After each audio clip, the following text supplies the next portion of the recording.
ছেলে আমার মস্ত মানুষ, মস্ত অফিসার, মস্ত ফ্ল্যাটে যায় না দেখা এপার ওপার।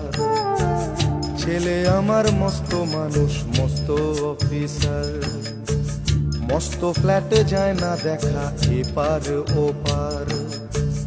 নানান রকম জিনিস আর আসবাব দামি দামি, সবচেয়ে কম দামি ছিলাম একমাত্র আমি।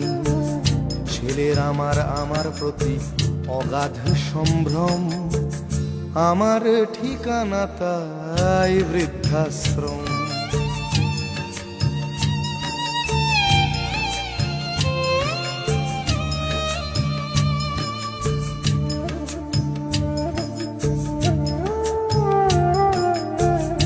আমার ব্যবহারের সেই আলমারি আর আয়না